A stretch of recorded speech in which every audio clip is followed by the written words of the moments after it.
Good evening YouTube guys. இப்போ நம்ம கரூரிலிருந்து திருச்சி நோக்கி புறப்பட்டு விட்டோம்.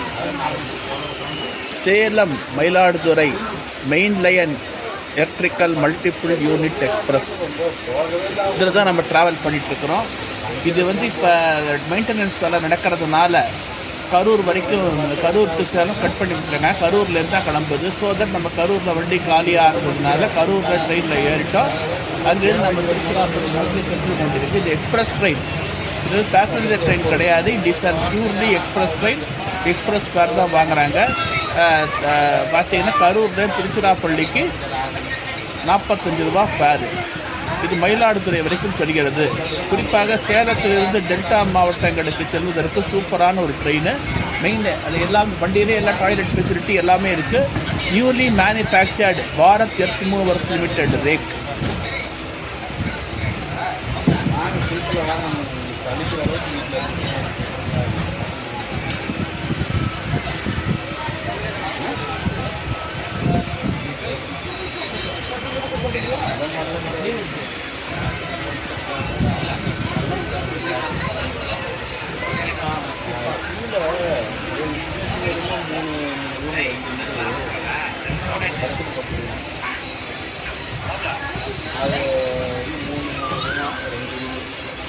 அது வாடகை மேலே ஒரே ஒரு நாலு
நாம் அமராவதி ஆறை நெருங்கிக் கொண்டிருக்கிறோம். இதுதான் கரூருடைய என்ட்ரி பாயிண்ட்டு.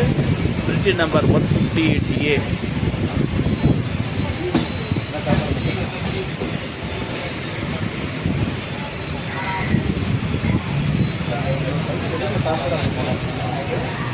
நமக்கு பக்கத்தில் போகிறது தான் கரூர் திண்டுக்கல் ரயில் பாதை.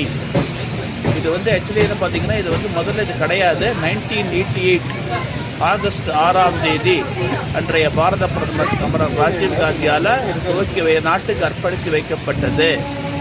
இது பார்த்தீங்கன்னா வட இந்தியாவில் தென்னிந்தியாவில் இணைக்கும் ஒரு முக்கியமான ரயில் பாதை. சேலம் கரூர் ரயில் பாதைன்ற இது பிரிஞ்சு பண்ணிவிட்டதுனால இன்னைக்கு வட இந்தியாவுக்கும் தென்னிந்தியாவுக்கும் இடையே ஒரு பெரிய இணைப்பாக இந்த கரூர் திண்டுக்கல் ரயில் பாதை உள்ளது. கிட்டத்தட்ட ஒரு நாளைக்கு பார்த்தீங்கன்னா 20க்கும் மேற்பட்ட ரயில்கள் இந்த ரயில் பாதையை கடந்து செல்கின்றன. குறிப்பாக கோவை மதுரை இடையே ஒரு முக்கிய லிங்காக இருக்குது. அதே போல் சரக்கு ரயில்களும் பெருமளவு கடந்து செல்கின்றன. அது அமராவதி சாலை பாலம், திருச்சி ரோடு தான், மொத்தம் திருச்சி ரோடு பாருங்கள்.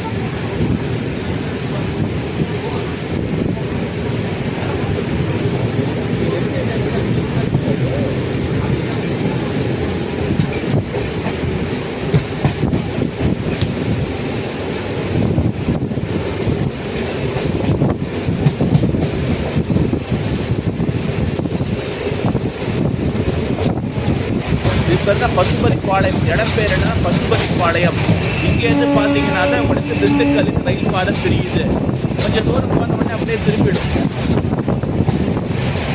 ரயில் பாதை மேற்க திரும்பிடும். நம்ம நேராக ட்ரெயின் நம்ம ட்ரெயின் போயிடும்.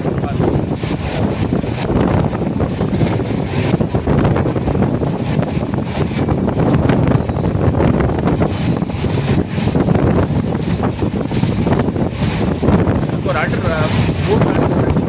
மேலே அப்படியே மேலே அப்படியே போயிடும் பாருங்க.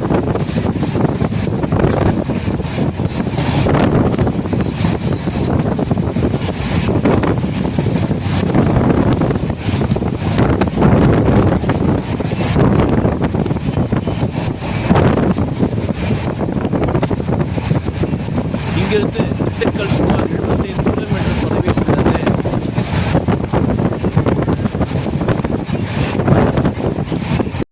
இதுதான் கரூர் மாவட்டத்தில் செயல்படும் ஒரே ஒரு சிமெண்ட் ஃபேக்டரி. செட்டிநாடு சிமெண்ட் நிறுவனத்தால் நடத்தப்படுகின்ற ஒரு ஃபேக்டரி. இங்கிருந்து ரொம்ப காலமாக இருக்குது. கிட்ட மோர் தேன் ஒரு 50 இயர்ஸாக அந்த ஃபேக்டரி இந்த இடத்துல ஏரியாவில் செயல்படுது. இங்கிருந்து உற்பத்தியாகும் சிமெண்ட் சரக்கு ரயில்கள் மற்றும் லாரிகளில் ஏற்றப்பட்டு நாட்டின் பிற பகுதிகளுக்கு அனுப்பப்படுகின்றது.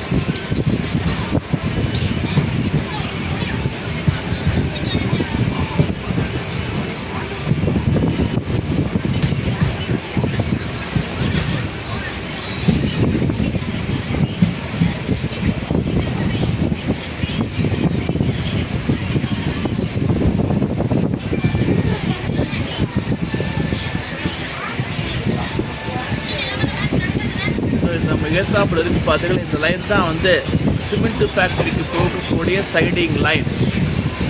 மெயின் லைன்லேருந்து சிமெண்ட் ஃபேக்ட்ரிக்கு இந்த லைன் மூலமாக கொண்டு போகிறாங்க. கொண்டு போய் எங்கேயாச்சும் இந்த குட்ஸ் வேகனில் சிமெண்ட்டை ஏற்றி இங்கே இந்தியாவின் மற்ற இடங்களுக்கு அனுப்புகிறாங்க. பாருங்கள்,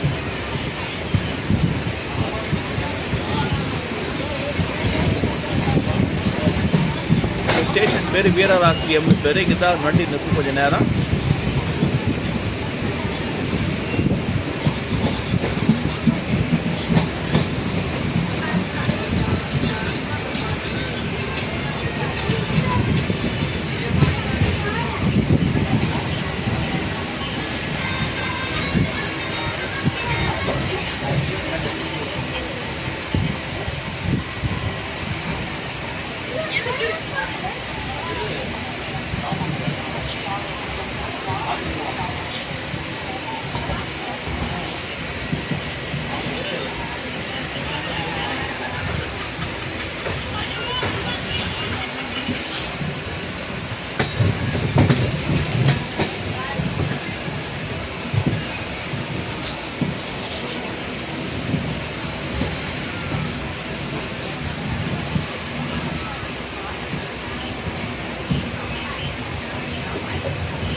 இதுதான் நான் பயணம் செய்து முடிச்சிருக்கோம் main line EMU. Toilet facility இருக்குது பாருங்கள். இதே நம்ம ட்ரெயினில் டாய்லெட் ஃபெசிலிட்டி இருக்குது, எல்லாமே இருக்குது. ஒரு கம்ஃபர்டபுளான ஒரு ஜேர்னி இந்த ட்ரெயினில் பண்ணிகிட்டு இருக்கிறோம் பாருங்கள்.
இப்போ நம்ம லாலாப்பட் ரயில் நிலையத்தை கடந்து விட்டோம். அடுத்து வரக்கூடிய ஸ்டேஷன் என்னன்னா குளித்தலை. இங்கேருந்தா கும்பல் அதிகமாக இங்கேருந்து தான் ஏறும். ஏனெனில் குடந்தை, தஞ்சாவூர், கும்பகோணம், மயிலாடுதுறை போகிறவங்க இந்த ட்ரெயினை ரொம்ப புதுசாக நம்பியிருக்கிறாங்க.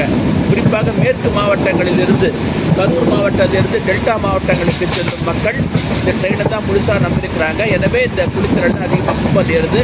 இப்போ கரூர்லேருந்து வண்டி கிளம்புறதுனால கும்பல் கொஞ்சம் கம்மியாக இருக்குது. ஸோ தட் இப்போ குளித்தலை, பெட்டவாத்தலை போன்ற இடங்களில் பார்த்தீங்கன்னா மக்கள் பெருமளவு ஏறுவாங்க.